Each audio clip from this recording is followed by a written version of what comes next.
বন্ধুরা, যদি আমরা যে কোনো কাজ করি তাহলে আমাদের মধ্যে এনার্জি অনেক বেশি দরকার পড়ে। আপনি এটা অনুভব করে থাকবেন যে যখন আপনি অসুস্থ হয়ে পড়েন তখন আপনার এনার্জি অনেক কম হয়ে যায় আর আপনি চাওয়ার সত্ত্বেও কোনো কাজ করতে পারেন না। আপনি দিন রাত বিছানার মধ্যেই পড়ে থাকেন, আপনার বিছানা থেকে উঠতে ইচ্ছাই করে না। আর যদি আপনার এনার্জি কম থাকে তাহলে যদি আপনি পড়াশুনো করেন তাহলেও আপনার খুব তাড়াতাড়ি ঘুম চলে আসবে। আপনার লেখার বা পড়ার মন একদমই করবে না আর অন্য কোনো কর্মেও আপনার মন লাগবে না। আপনি অনেক তাড়াতাড়ি ক্লান্ত হয়ে পড়বেন। এই জন্য শরীরের মধ্যে এনার্জি থাকা খুবই জরুরি হয়ে পড়ে। যে ব্যক্তির শরীরে যত বেশি এনার্জি থাকে সে ততই বেশি ফিট ও ফুর্তিবান হয়ে থাকে, তার শরীর ততই ভালোভাবে কাজ করে। কিন্তু যে সমস্ত ব্যক্তির মধ্যে এনার্জির ঘাটতি থাকে তাদের মন খুবই হতাশ এবং নিরাশ হয়ে থাকে। তারা সবসময় চিন্তার মধ্যেই ডুবে থাকে, তাদের কোনো কাজ করার ইচ্ছাই করে না। এই জন্য তাদেরকে নানা ধরনের রোগ ব্যাধি ঘিরে ফেলে। এই জন্য শরীরের মধ্যে ভরপুর এনার্জি থাকা অতি আবশ্যক। তাই বন্ধুরা, আজকের এই ভিডিওতে আমরা এটা জানব যে আমাদের শরীর সবসময় কিভাবে এনার্জিতে ভরে থাকতে পারে এবং কিভাবে আপনি সবসময় নিজেকে তরতাজা অনুভব করবেন। তাই বন্ধুরা, ভিডিওটি সম্পূর্ণ মনোযোগ সহকারে দেখুন। প্রাচীন সময়ে নর্মদা নদীর তীরে প্রতিদিনের মতো এক গুরু নিজের শিষ্যদের নানা ধরনের বিদ্যা শিখিয়ে চলেছিলেন। তার নানান শিষ্যদের মধ্যে নির্মল নামের এক শিষ্য ছিল, যার ব্যবহার অন্যান্য শিষ্যদের থেকে একটু আলাদা ছিল। তার শরীরে কোনো এনার্জি থাকতো না, সে সবসময় ক্লান্ত হয়েই থাকত।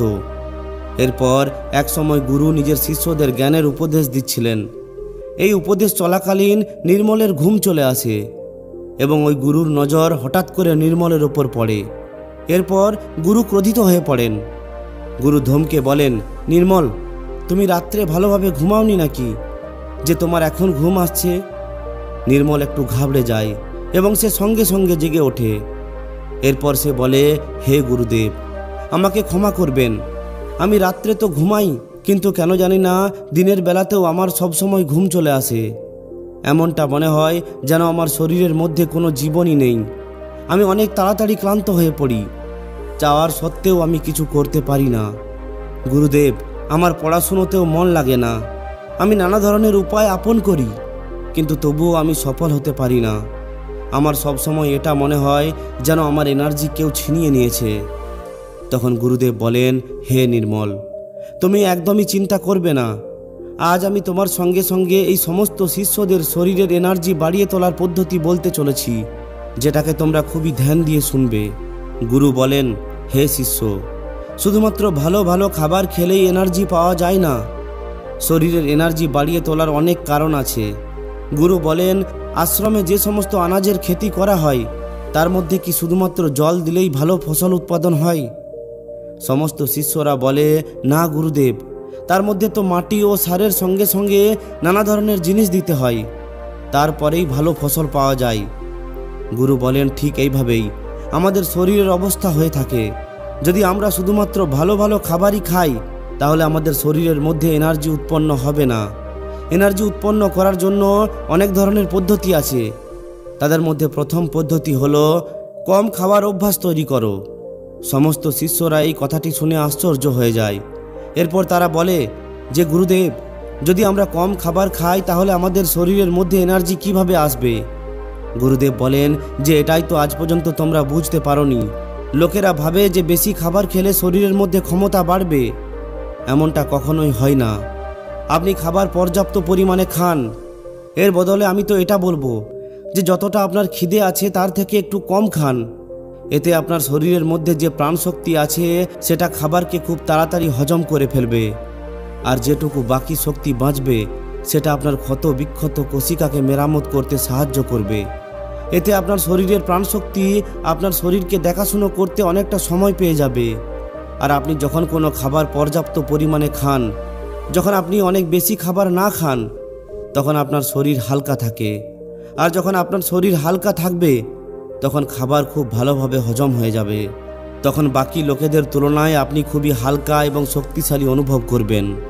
গুরু বলেন যে যে সমস্ত লোকেরা অনেক বেশি খাবার খান তাদের সমস্ত শক্তি বা এনার্জি শুধুমাত্র খাবার হজম করাতেই লেগে যায়, আর অনেক সময় পর্যন্ত তার খাবার হজম হতে লেগে থাকে। তার পেট সবসময় ভারী ভারী হয়ে থাকে। কিন্তু যে সমস্ত ব্যক্তি কম খাবার খান তাদের খাবার খুব তাড়াতাড়ি হজম হয়ে যায় এবং বেঁচে থাকা প্রাণশক্তি তার শরীরের ক্ষত বিক্ষতকে মেরামত করতেই লেগে থাকে। এই ধরনের মানুষেরা নিজেদেরকে খুবই শক্তিশালী অনুভব করে। আপনি অজগরকে তো অবশ্যই দেখে থাকবেন। অজগর খাবার খাওয়ার পর কয়েক ঘন্টা এমনকি কয়েক দিন পর্যন্ত একইভাবেই অসুস্থ অবস্থায় পড়ে থাকে, তার শরীরের ফুর্তি চলে যায়। ঠিক এমনটাই আমাদের সবার সঙ্গেই হয়ে থাকে। তাই গুরু বলেন, সবথেকে প্রথমে তোমরা তোমাদের যেটুকু খিদে তার থেকে কম খাও, আর আজ থেকে এই পদ্ধতিকে পালন করার চেষ্টা করো। এর পরিণাম তুমি 1 সপ্তাহের মধ্যেই দেখতে শুরু করে দেবে। এরপর গুরুদেব বলেন, সবসময় এনার্জিতে ভরে থাকার জন্য তোমাদেরকে যেটা করতে হবে তার দ্বিতীয় পদ্ধতি হলো পুষ্টিযুক্ত খাবার খাও। বেশিরভাগ মানুষ তো শুধুমাত্র পেট ভরানোর জন্য খাবার খায়। তাদের মনে হয় যে শুধুমাত্র পেট ভরে গেলেই সব কিছু ঠিক হয়ে যাবে। এমনটা একদমই হয় না। আমাদের শরীরের মধ্যে নানা ধরনের ভিটামিনের দরকার পড়ে। যদি আপনার শরীর পর্যাপ্ত পরিমাণে ভিটামিন ও প্রোটিন না পায় তাহলে ধীরে ধীরে আপনার শরীর দুর্বল হয়ে পড়বে। ধরে নিন, যদি আপনার শরীরের মধ্যে ভিটামিন এ এর ঘাটতি থাকে তাহলে আপনার রাতকানার মতো রোগ হতে পারে। যদি আপনার খাবারের মধ্যে ক্যালসিয়ামের অভাব থাকে তাহলে আপনার হাড় দুর্বল হয়ে যাবে এবং তার মধ্যে যন্ত্রণাও হতে পারে। হাড়কে মজবুত করার সবথেকে ভালো পদ্ধতি হলো আপনি দুধ পান করুন আর আপনি কিছু সময়ের জন্য রোদ্দুরের মধ্যে থাকুন। এর ফলে আপনার ত্বকের মধ্যে ভিটামিন ডি পর্যাপ্ত পরিমাণ তৈরি হয়ে যাবে। সূর্যের রোদ্দুরের মধ্যে ভিটামিন ডি নির্মাণ হয়ে থাকে, যেটা আপনার শরীরের হাড়কে মজবুত করতে সাহায্য করে। এতে আপনার ত্বকের উজ্জ্বলতাও বাড়ে আর আপনি সব সময় সতেজ থাকেন। গুরু আরও বলেন যে যত বেশি সম্ভব প্রাকৃতিক জিনিস খাওয়ার চেষ্টা করুন, এতে আপনার মন অনেক বেশি শান্ত থাকবে। এরপর গুরুদেব বলেন যে সবসময় এনার্জিতে ভরে থাকার তৃতীয় পদ্ধতি হলো ব্যায়াম ও ধ্যান করার অভ্যাস করো। শিষ্যরা বলে, গুরুদেব, এটা তো আমরা প্রতিদিন করে থাকি, এটা আর এমন কি ব্যাপার, এগুলো তো সবাই করে থাকে। তখন গুরু বলেন, হ্যাঁ, তোমার কথাটা ঠিকই, কিন্তু যদি এই ব্যায়াম ও ধ্যানকে একটি নিশ্চিত সময়ে না করা হয়, যদি যখন মনে আসে তখনই করা হয়, তাহলে এমনটা করার ফলে কোনো উপকার হয় না। এর বদলে শরীরের মধ্যে এর খারাপ প্রভাব দেখা যায়। এই জন্য সবথেকে গুরুত্বপূর্ণ হলো ধ্যান এবং ব্যায়ামকে একটি নির্দিষ্ট সময়ে করো। গুরু বলেন সকালের সময় ব্যায়াম করো, এরপর দেখবে তোমার শরীরে এনার্জি বাড়তে শুরু করবে আর তোমার শরীরে ফুর্তিও আসতে শুরু করবে। কারণ ব্যায়াম করার ফলে শরীরের সমস্ত অঙ্গ মজবুত হয়ে ওঠে এবং তার কার্য করার ক্ষমতাও বাড়ে। তাই এর ফলে তুমি দিনের বেলায় সবসময় অনেক বেশি এনার্জিতে ভরে থাকবে, নিজেকে শক্তিশালী বলে অনুভব করবে। এরপর যখন ধীরে ধীরে এই এনার্জি, এই শক্তি কম হতে থাকবে, তখন পরের দিন এসে পড়বে। এরপর তুমি আবার ওই সময়ই ব্যায়াম করতে শুরু করে দেবে, আবার তোমার শরীর এনার্জিতে ভরে উঠবে। কিন্তু সবথেকে বেশি গুরুত্বপূর্ণ ব্যাপার হলো ধ্যান এবং ব্যায়ামকে একটি নির্দিষ্ট সময়ই করবে, তবেই এর প্রভাব দেখতে পাবে। আর প্রতিদিন সকালে এবং রাত্রে যখন ঘুমাতে যাবে তখন গভীর ধ্যানে মত্ত হয়ে যাও। ধ্যানের ক্ষমতা অনেক বেশি হয়ে থাকে। ধ্যানের মাধ্যমে তুমি নিজের মন ও মস্তিষ্ককে নিয়ন্ত্রণ করতে পারো। ধ্যানের মাধ্যমে তোমার শরীরের প্রক্রিয়া খুব ভালোভাবে চলে। এই ধ্যানের মধ্যে অনেক শক্তি আছে। তোমাকে সকালে অবশ্যই এই ধ্যানের গভীরতায় যাওয়া উচিত। এরপর গুরুদেব বলেন, নিজের এনার্জিকে বাড়িয়ে তোলার চতুর্থ উপায় হলো নিজের চিন্তাকে নিজের নিয়ন্ত্রণে রাখতে হবে। গুরু বলেন, হে শিষ্যরা, তোমরা এখন সবাই বাচ্চা, এখন তোমাদের মধ্যে এতটা চিন্তা ভাবনা নেই, কিন্তু যখন তোমরা ধীরে ধীরে বড় হয়ে উঠবে তখন তোমাদের উপরেও দায়িত্বের বোঝা বাড়বে, তোমাদের উপর নানা ধরনের কাজের বোঝা আসবে। আমি এটা বলছি না যে তোমরা চিন্তা থেকে সারা জীবনের জন্য মুক্ত হতে পারবে, কিন্তু হ্যাঁ, যদি তোমরা এটা বুঝে চলো যে চিন্তাকে কিভাবে নিজের থেকে দূরে রাখবে, কিভাবে তাকে নিজের উপর চড়তে দেবে না, তাহলে তুমি খুবই বুদ্ধিমান ব্যক্তি হিসাবে বিবেচিত হবে। কারণ এই চিন্তাই হলো এমন একটি রোগ যেটা তোমার শরীরকে সবসময় জ্বালাতে থাকে। যে ব্যক্তি যতটা গভীরভাবে এবং যতটা ভেতর থেকে চিন্তা করে, ওই ব্যক্তি ততই বেশি অশান্তির মধ্যে থাকে। তার শরীরের এনার্জি চিন্তা নিজেই ছিনিয়ে নেয়। আর যার জীবনে চিন্তা বেশি, সে মানসিকভাবেও অসুস্থ হয়ে পড়ে। এই জন্য তোমাদের সবাইকে চিন্তার উপর নিয়ন্ত্রণ রাখতে হবে। চিন্তা করার ফলে না তো আমাদের ভবিষ্যৎ পরিবর্তন হয় আর না তো আমাদের অতীত। চিন্তা শুধুমাত্র আমাদের শরীরকে অসুস্থ করে, আমাদের শরীরকে নষ্ট করে, আমাদের সুখ, আমাদের আনন্দকে নষ্ট করে ফেলে। এই জন্য যে জিনিসটি নিয়ে তোমার চিন্তা হচ্ছে সেটাকে একবার ধ্যান দিয়ে দেখার চেষ্টা করো যে সত্যিই কি সেটা চিন্তা করার উপযুক্ত কারণ না নয়। দেখবে তখন তুমি বুঝতে পারবে যে তুমি 70 থেকে 80% চিন্তা শুধুমাত্র ফালতু কথা ভেবে করছো, যেটার বাস্তবের কোনো অর্থই হয় না। যে কথাটি তুমি যত বেশি মনের মধ্যে ধরে রাখবে ওই কথাটি তোমাকে অনেক বেশি আঘাত দেবে। এই জন্য যেটা হচ্ছে সেটা হতে দাও। কারণ যদি তোমার শরীর সুস্থ থাকে, যদি তোমার শরীরে তোমার এনার্জি বজায় থাকে, তাহলে তুমি চিন্তার সঙ্গেও লড়াই করে নেবে। এই জন্য শিষ্যরা, যদি তোমাদের সবসময় এনার্জিতে ভরে থাকতে হয় তাহলে তোমাদের নিজেদের চিন্তাকে নিয়ন্ত্রণে রাখতে হবে।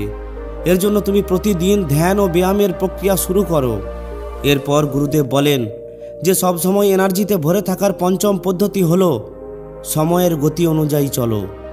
শিষ্যরা বলে যে গুরুদেব, এই কথাটি ভালোভাবে বুঝতে পারছি না যে সময়ের গতি অনুসারে এর অর্থ কি।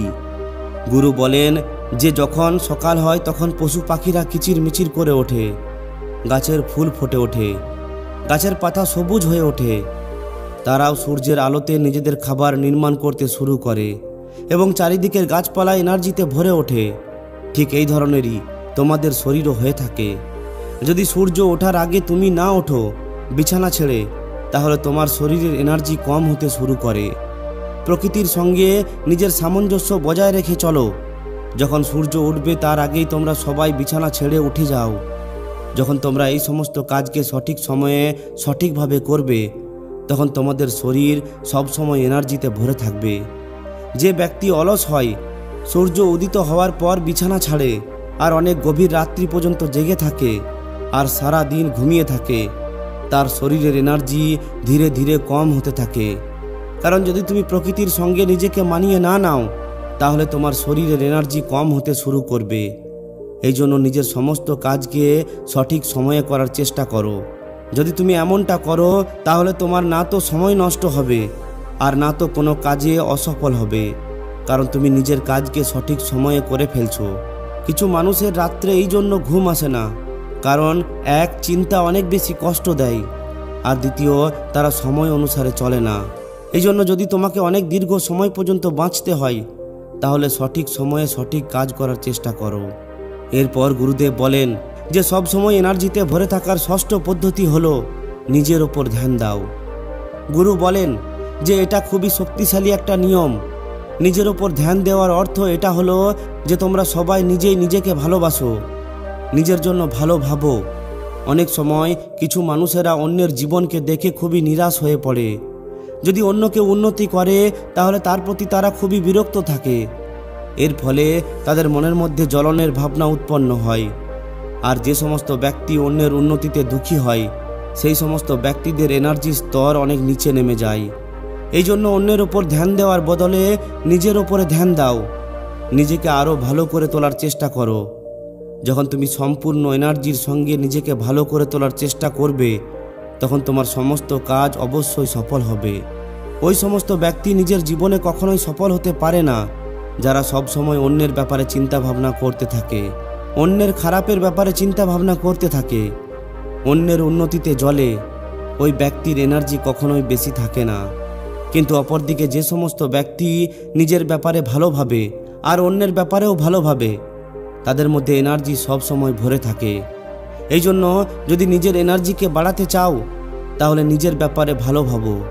যখন কোনো ব্যক্তি অন্যের প্রতি, অন্যের উন্নতির প্রতি জ্বলে তখন তার হরমোন নেতিবাচক এনার্জি নিঃসৃত করে। ইতিবাচক হরমোন তার শরীরে কখনোই নিঃসৃত হয় না, যাতে তার এনার্জি কম হতে থাকে। কিন্তু সেখানে যে ব্যক্তি ভালো কিছু চিন্তা ভাবনা করে পজিটিভভাবে, ওই ব্যক্তির সমস্ত হরমোন ইতিবাচক হয়ে নিঃসৃত হয়। এরপর গুরুদেব বলেন যে সবসময় এনার্জিতে ভরে থাকার সপ্তম পদ্ধতি হলো সবসময় পজিটিভ থাকো। তোমার জীবনে তাতে যেমনই পরিস্থিতি আসুক না কেন তোমাকে সবসময় পজিটিভ থাকতে হবে। যে ব্যক্তি যত বেশি পজিটিভ থাকে তার চিন্তাভাবনা ততই বেশি পজিটিভ হয়। সে ততই ভালোভাবে খারাপ পরিস্থিতির মুখোমুখি করতে পারে। কিন্তু যার মাথার মধ্যে সবসময় নেতিবাচক চিন্তাভাবনা ভরে থাকে তারা নেতিবাচক কথাবার্তায় ভাবতে থাকে। তাই তার এনার্জিও ক্রমাগত কম হতে থাকে। তাই তোমাকে সবসময় পজিটিভ বা ইতিবাচক চিন্তাভাবনা নিজের মাথার মধ্যে রাখতে হবে। তাতে যত বাধা বিপত্তি আসুক না কেন, তোমাকে শান্ত মস্তিষ্কে ইতিবাচক চিন্তাভাবনার মাধ্যমে ওই বাধা বিপত্তির মুখোমুখি করতে হবে। এতে কখনোই তোমার মধ্যে থাকা এনার্জি ক্ষয় হবে না, আর তোমার মধ্যে এনার্জি সব সময় ভরে থাকবে। এই সমস্ত কিছু বলার পর গুরুদেব তার সমস্ত শিষ্যদের বলেন যে এই 7টি পদ্ধতিকে সবসময় পালন করার চেষ্টা করো, যাতে করে তোমাদের মধ্যে ইতিবাচক এনার্জি সব সময় ভরে থাকে। গুরু এই 7টি নিয়ম বলার পর শান্ত হয়ে যান।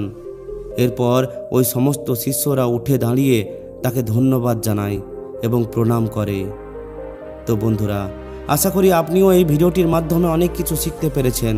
যদি ভিডিওটি ভালো লাগে তাহলে অবশ্যই একটি লাইক ও শেয়ার করে দিন।